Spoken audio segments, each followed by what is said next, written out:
The Power Factor Show with Steve and Rick. Episode 21. Limited 10. Gun Rights Radio Network has the best pro-Second Amendment, pro-gun rights podcast available on the net.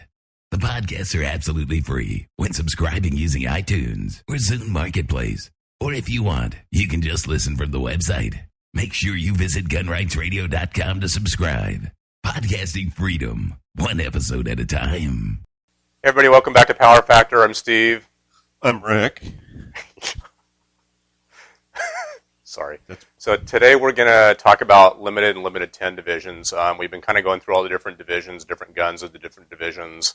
And I believe this is the last division that we have to cover on limited 10. Both Rick and I really kind of got our start in limited 10. Actually, we started before limited 10 even existed. We were shooting back very early in the day when there were only two divisions, open and limited. And you're probably now, if you went back and watched the open episode, you're familiar with what that's all about. So today we're going to talk about limited 10. Very early on, again, we were only two divisions. And up until very early on, there was one division. Which was open was just the only division. Okay. But they added limited as optics and compensators started to dominate. They decided, well, we better have another division for the guys who don't want to go to the time and expense of creating these high-end race guns. And so limited was the second of the divisions introduced. Right. So you and I were actually shooting limited with single stack guns and 8-round mags. Right, 8-round mags, and then when we got really gamey, it was 10-round mags. And then in, I think it was 2000 or 2001, 2000 probably, right around that time, the USPSA created limited 10 division, I think production division at the exact same time. Pretty much an answer probably to the assault weapons ban that happened in 94, so they were really 6 years kind of late. But it may also have been a little bit in response to IDPA, which had started in 98 or so. 96, yeah. Okay. Yeah. But the thing was kind of, I mean, the politics behind limited 10 were kind of interesting in that the idea behind it was that everybody in the United States was limited to 10 rounds. You could not buy a new mag, for those of you who are not around, who are not shooting in the early 90s and didn't experience this. It was legal to possess high-cap magazines, right, but you couldn't make new ones. Mm-hmm. And so you had magazines... Legally make new ones. And so you had magazines that were stamped law enforcement only, which Mm-hmm. meant that mag was made after 1994, and the only person who could legally possess it would be law enforcement. The rules were really weird because you could buy replacement parts, right, which meant you could buy a tube and you could buy a spring and a follower and a base pad, but you could not legally put them all together. Right. Now, so if you accidentally, drove over your magazine with your car and dented the tube, you could buy a new tube and have a replacement mag for the mag that previously existed. But it should be obvious to anybody listening just how kind of silly the enforcement of that would turn out. And people who were already shooting in limited division, of course, already had their high-cap mags. Right. Didn't affect them. But if you wanted to try to get into the sport and or buy a gun that had been previously a high-cap gun, mm-hmm. the limited 10 division was designed to give everybody a way to either get into the sport or continue to shoot the sport with access only to magazines of 10 rounds capacity. And the interesting thing there is that since the assault weapons ban had sunset in, I guess, 2004, a lot of people have asked the question, well, why even keep limited 10 around still? There's still, 5 different states? I think it's New York, New Jersey, Hawaii, Massachusetts, and that other one. The other one, yeah, which will come to us later. Right. But at any rate, they still have 10-round capacity or 15-round capacity or whatever, some capacity limitation on magazines. So limited 10 is really California is the only... Canada. Are they a state? Not yet. Someday. Yeah. But at any rate, it's really the only thing that they can do. I mean, they can't legally, shoot high cap limited. So limited 10 is the only game that they have, so to speak. So at any rate, and that was kind of my exit from limited 10 into limited was in really 2005 when I saw that the assault weapons ban had sunset and I could legally buy and or put together a magazine like Rick was pointing out, true. Before that, you could go out and buy a mag, and you could buy the parts. You just legally couldn't put them together. And since I didn't really want to go spend time in the Hooskow and do anything illegal there, I just decided to not even go that route. So, but at any rate, in 2005, prices came down too, didn't they? Well, because I mean, there were you could trade in high cap magazines that had already been made. So, I mean, I remember at one point, like a high cap Glock magazine that today costs $20, costs $50 10 years ago. Yeah. And so that was one of the things, is that it was not like there was a complete drying up of even legal stuff, right? But you just really had to pay through the nose. This is an STI 140 millimeter magazine that's used in limited division or limited 10, which we'll get into in a bit. But at any rate. And this magazine, put together with parts, is about $90 to $100. And I don't know what they were going for on the gray market, so to speak. The tubes were like $120. Really? I mean, yeah. So you're probably $150 or whatever for this type of magazine. Yeah. But I mean, if you look at it, so it came from $150 down to $100. I mean, I still say $100 for a magazine is very expensive in terms of magazines. I mean, compared to, say, when Rick and I were shooting Limited 10, we were using the Chip McCormick Power, this is the Power magazine, but I was using the Shooting Star magazines. They're basically the same thing. I mean, $20 or so for a magazine versus $100 for a magazine that holds roughly 9 to 10 more rounds. You kind of wonder what's going on there, but at any rate, that's what it's all about. So we started out in limited shooting single stacks. Limited, before Limited 10 was available, so we were shooting single stacks like this, using 10-round magazines like that. And then in 2000, USPSA created Limited 10 division, and all of a sudden, rather than us competing with this, you can hold that for a minute, against all the rest of the guys shooting this in limited, now all of a sudden we had a division that we could compete in head-to-head with everybody else shooting 10 rounds. So you and I were both shooting single-stack guns with 10-round magazines and actually having a great time doing it. Well, the thing that was kind of funny is that the 10-round capacity limit created the 10-round magazine for 45. I mean, there really were very few magazines in 45 ACP that held more than 8 rounds. And when the 10-round limit was implemented, everybody started making 10-rounders. So in the case of the single-stack 45, the limitation on 10-round capacity created an extra 2 rounds for the single-stack. Hence, it extends below the gun. Yeah, because there is no... And the rules in USPSA that control the length of the magazine, that limit the capacity to about 20 rounds in limited. This magazine is of, it's still of the legal length, 170 millimeters. They have recently added a rule for Limited 10 division saying that if it's a single stack, it can't be beyond 170 millimeters. But I mean, it's probably about 148 or whatever. Yeah. I mean, it's nowhere even near that in terms of being legal for that. But the interesting thing is that for those people who lived in New Jersey, New York, or whatever, you could go out and buy this type of gun, assuming you could buy it in that particular state. You can't buy it in California. But buy effectively 10-round magazines, which they manufactured, or if you could somehow get your hands on a high capacity, well, you wouldn't be able to legally do that, but at any rate, and load 10-round magazines.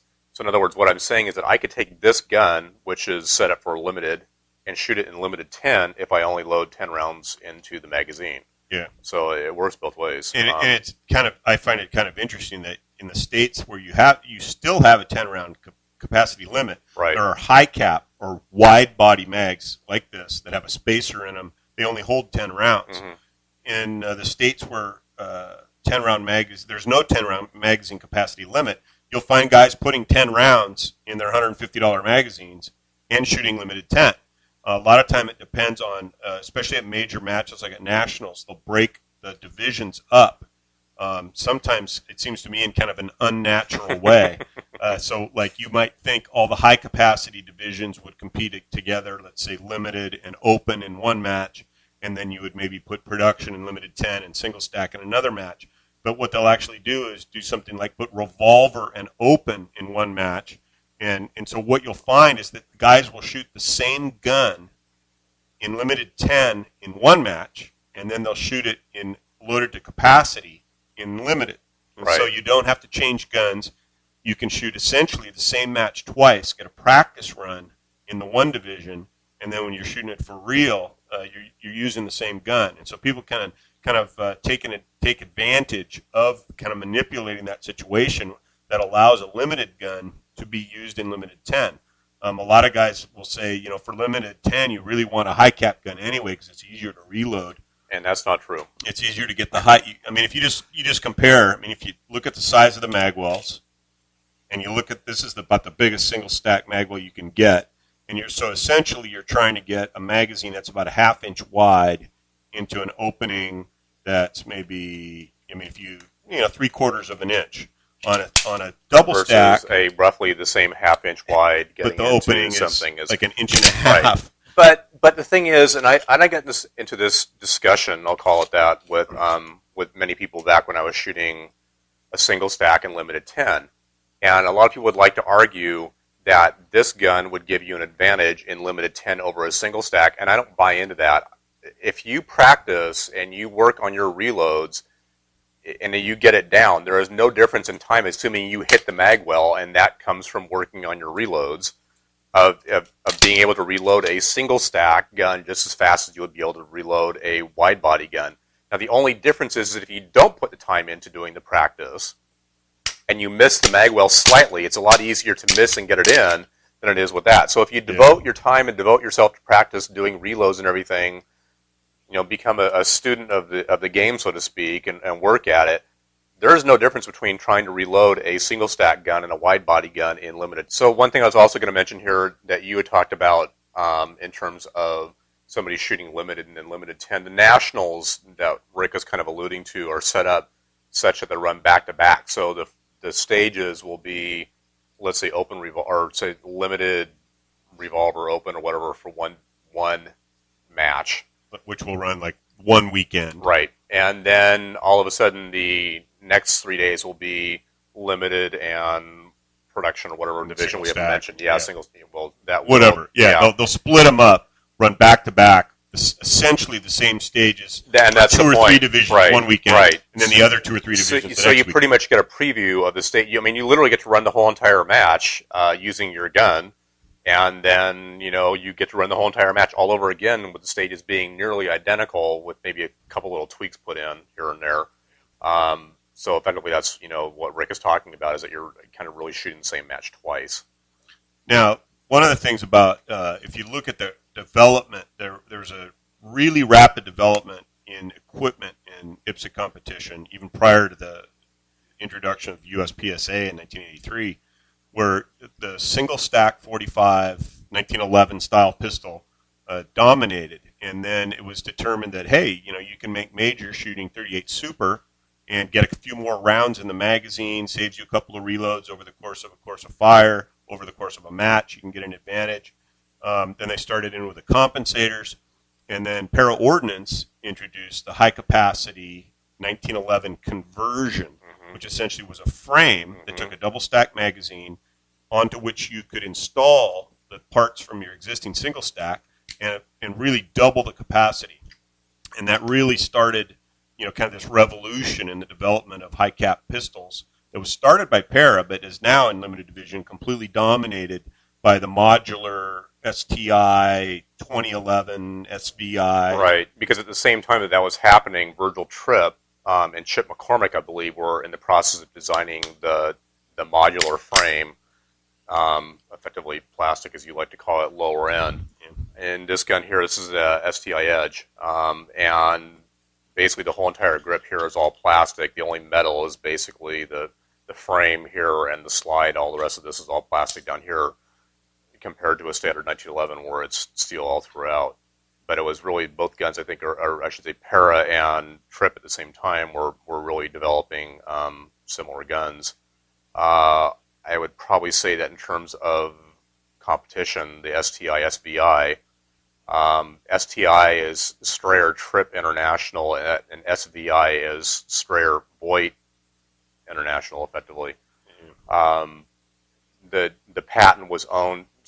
I think it's Sandy Strayer or whatever was actually was in business with Virgil Tripp, if I remember right, all the details of it, and then kind of separated from the company, and they both owned the rights to the patent of the design of the gun, and they were both allowed to produce it. The early ones, the earliest frames, I think, were actually the logo on the frame was TRI, which was like Trip Research International. Yeah. And for a while, you could also get them with a McCormick logo. Right. And then that has been supplanted in the last 10 years or whatever by STI being the one group, SVI being the other. And even though they're kind of lumped together, you'll see it oftentimes when people type it out. They'll type it out as S underscore I, just to kind of lumping them together. Right. They have kind of gone in separate developmental directions. Now they're introducing, replacing it's kind of funny. They took the time to develop this modular frame that's plastic.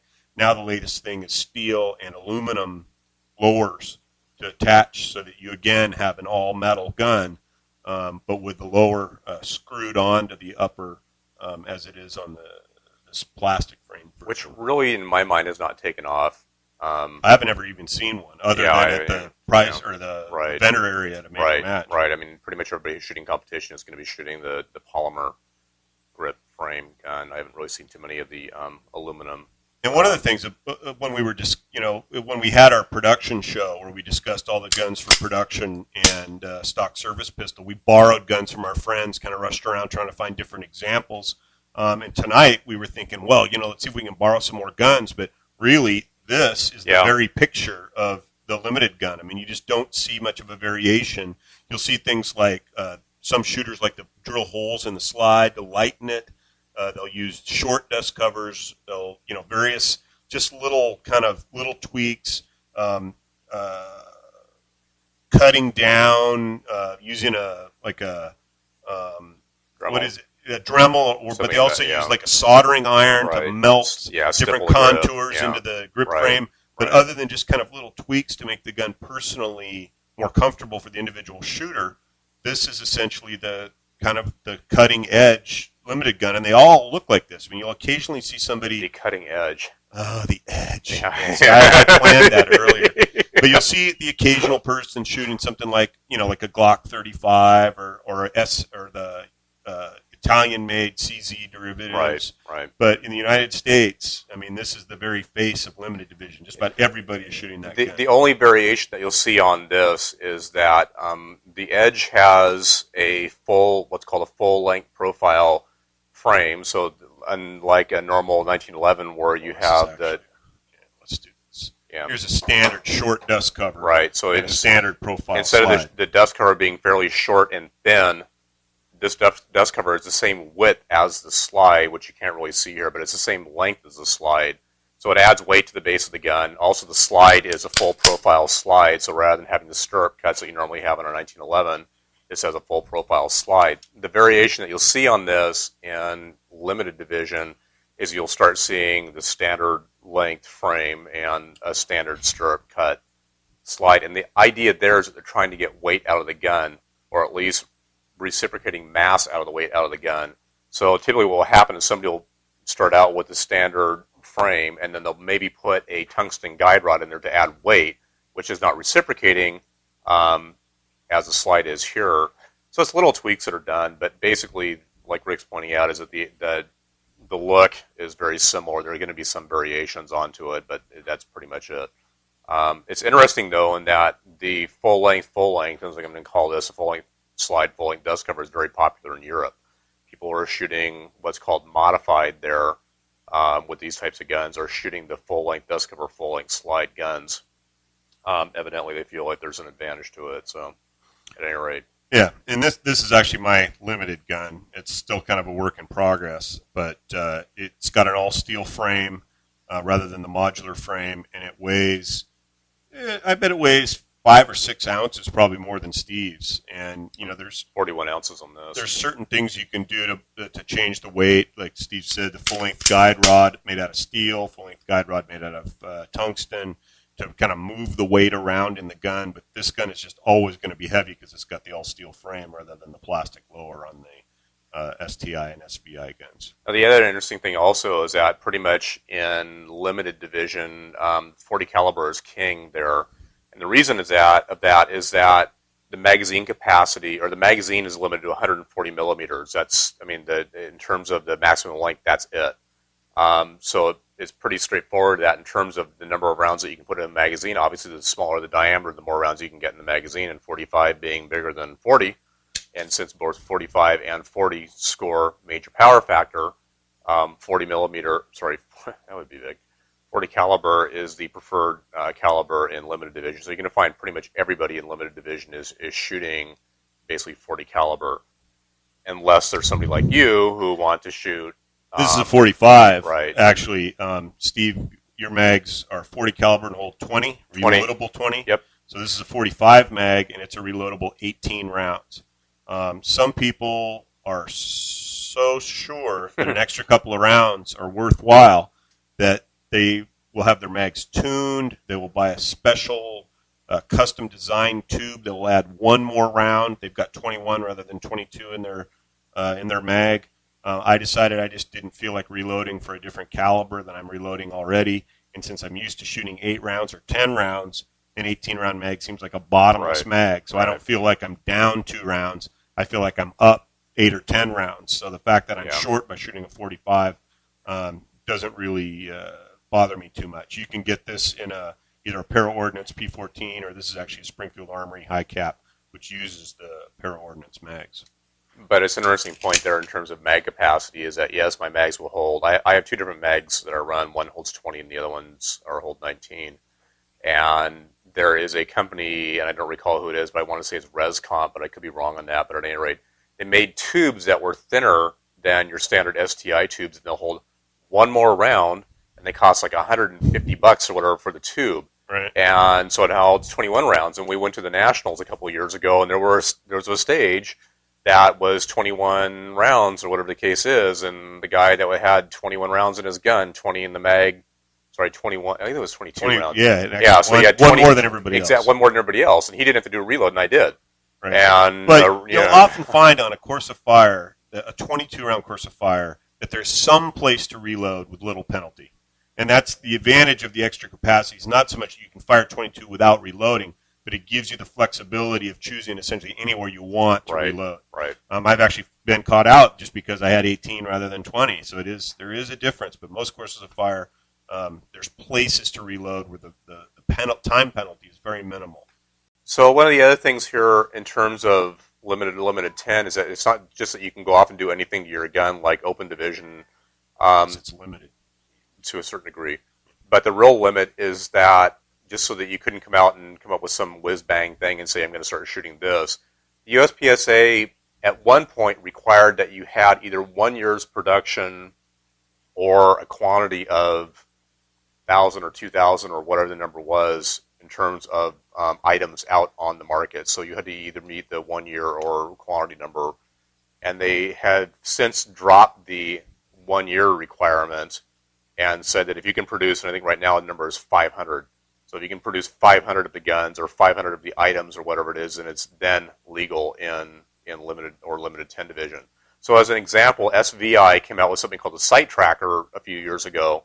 And what it was is that rather than the sight being on the slide and going back and forth like this, the sight was actually mounted to the barrel, and there was a U-cut in the top of the gun, top of the slide, so that the slide was basically reciprocating and the sight stayed fixed. And then fairly fixed. Barrel is still moving a little bit. And then STI came out with something which I forgot the name of, but at any rate, where it was kind of like a glob that sat on the end. It looked like a comp, basically. They cut the slide down to about 4 1/4 inches, and this thing sat on the end of the barrel with the sight on it, and it didn't move like a typical open gun, so to speak, where it stayed put.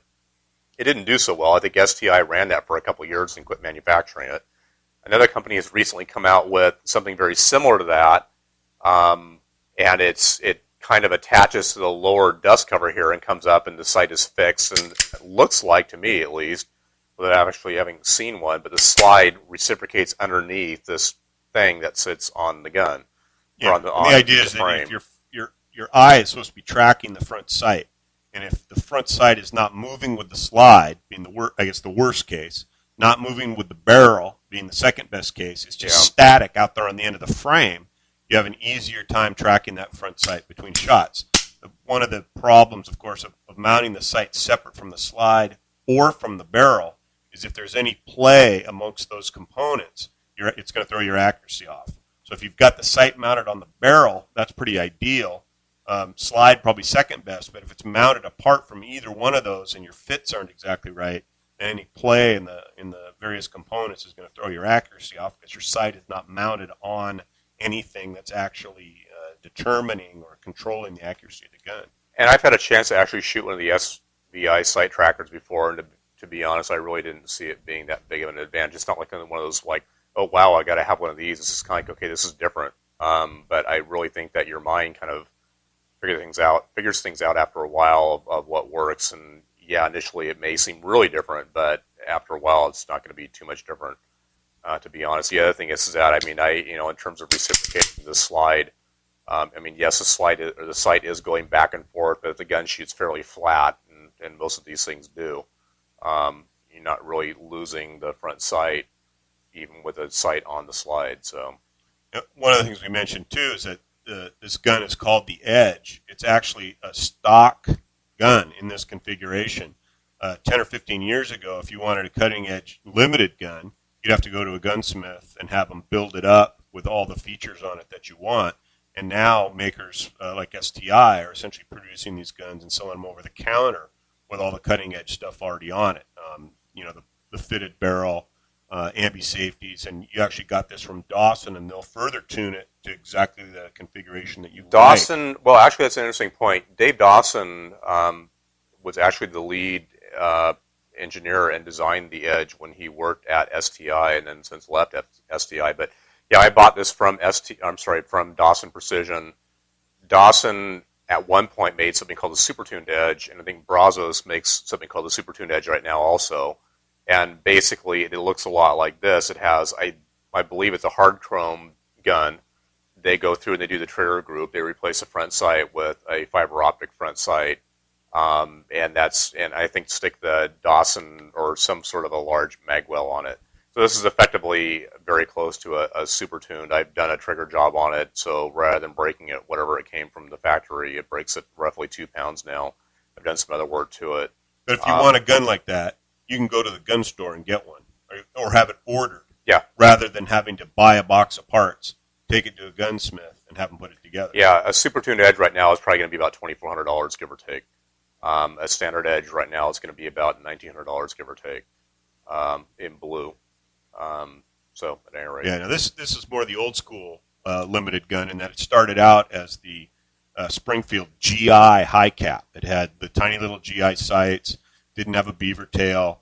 All the whistles and bells on this have been added, aftermarket stuff. The lowered ejection port, Dawson front sight, Heine rear sight, the Wilson beaver tail, SNA magwell. It's got STI lockwork in it. And so this gun has just been built up from parts, essentially, into the beautiful PCC today. But, 20 years ago, this was your only recourse. You had to start with a basic gun. Of course, 20 years ago, it would have been a para ordnance if you wanted a high cap. But 20 years ago, this was like the cutting-edge race gun, and you had to have it built up by hand by somebody who really knew what they were doing. Whereas today, you can essentially get something that's cutting-edge over the counter. So speaking of cutting-edge race guns, why don't you show your cutting-edge race gun that you were shooting back in the day in Limited 10? So this was my Limited 10 gun. I shot this just about every weekend for 5 years. It's a gun built specifically for Limited 10 competition. It's a 10-round 45, single-stack frame. It's a long slide, 6-inch barrel, bull barrel in this case, ventilated slide so that the slide is not any heavier than a 5-inch slide would be. Got the fiber optic front, adjustable rear, got the nice high-rise beaver tail, checkered front strap.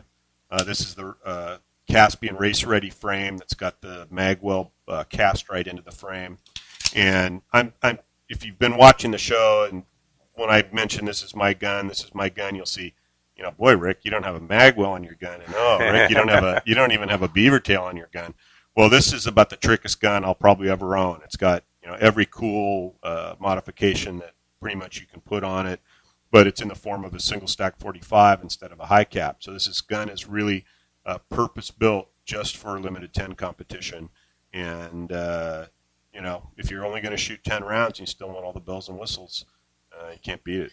Yeah, unfortunately, limited 10 has kind of lost a little bit of its luster in the last couple of years since the USPSA created the single stack division, which really exactly hasn't taken off like wildfire either. Well, yeah, in our area, all it's done is dilute the competition. Right. Because instead of having 10 guys shooting limited 10, you've now got 5 shooting limited 10 and 5 shooting single stack. Right. And that's what caused me the last year that I shot limited 10 or shot my limited 10 gun, I was actually registering for matches in limited just so there would be more competition. So I would have, shoot against 15 guys instead of shooting against 5 guys. So it's kind of too bad because in our area here, limited 10 was single stack. Everybody who shot limited 10 was shooting their single stack 45s with 10-round mags, and there was a lot of competition. There was a lot of competition in limited 10. And now it's just kind of fallen by the wayside, and that's too bad because limited 10 really it would be a perfect catch-all division for just about every gun that if you look at all of this, let's say, guns that are production legal but make major,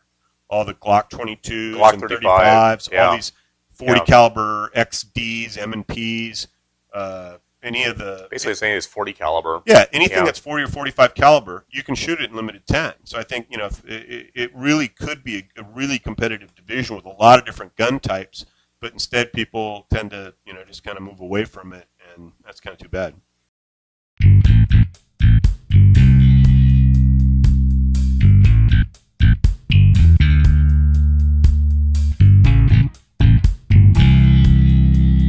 Are you ready for Steve's Power Tip? So for this week's Power Factor Power Tip, I want to talk about what I call the twist. I don't actually think I invented this. I think I learned it from somebody else, but I don't remember who. It might have been Burkett, but not that that matters too much. The issue is that you end up, or at the start position, you're going to be moving down range, but the starting of the course of fire has 2 targets that are a very wide transition from one side to the other, and you have to shoot those before you move down range. So what the trick is that you basically orient yourself toward the first target and get your draw to it. So you get yourself indexed to that, and then twist yourself up into the second target for your draw. So sometimes you like going right to left, left to right, not that it really matters, whatever preference you have. So you'll basically start with your other target and draw to it, and then transition quickly to that one. So what you're using here is your body's basically twisted upness, if you want to call it that, in order to quickly facilitate or move from one side to the other. So again, whether it's indexing here or indexing here and twisting, your draw is to the first one and then unwind to the second one quickly. And again, as we talked before, all your movement is from the knees or waist down. You don't want to try to use your upper body for transitioning from target to target. It's all basically at the knees and down.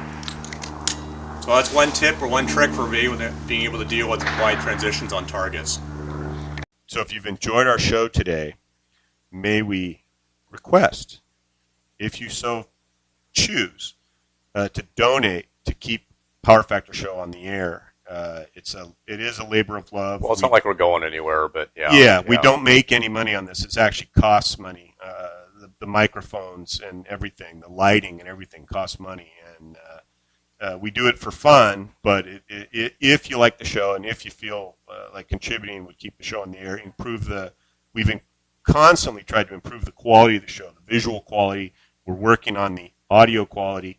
And if you like the show, you want to see it continue, please donate. Go to the website. There's a little button there to make a PayPal donation. So if you feel like helping us out, please do so. So my version of that will be, so we've recently installed a donate button on the website. If you like the program, you're getting something out of it, and you feel like contributing to it, and you want to help the cause, we would definitely appreciate that. Again, this is really enjoyment for us, but hopefully you guys are getting something that you can at least see some benefit out of it. So we'd really appreciate if if you could help, support the cause. Primarily, it's really web hosting fees and stuff like that, and microphones, which has probably been the primary complaint of most people about the varying audio quality. So we'll take your money and buy better mics. We promise. And anyway, if you have any questions for us or anything like that, you can hit or send email at powerfactorshow@gmail.com. As always, there's the website that you can go and leave comments there, powerfactorshow.com. We're also on iTunes and Zune Network. And if you can leave feedback there, that would be great also. And also, obviously, on Facebook. I think we actually just broke 100 fans on Facebook now, and roughly approaching 200 people watching on YouTube. Yeah. So I'm Rick Bieber. You're who? Rick Bieber. My Facebook fans. I've got 100 fans now. He's the burner. Oh, that's right. You've always gone by the burner. That's Someday true. we'll get into the discussion of how that came about. At any rate. Right. Okay. And I'm still Steve. So at any rate, thanks for tuning in. We'll see you next time.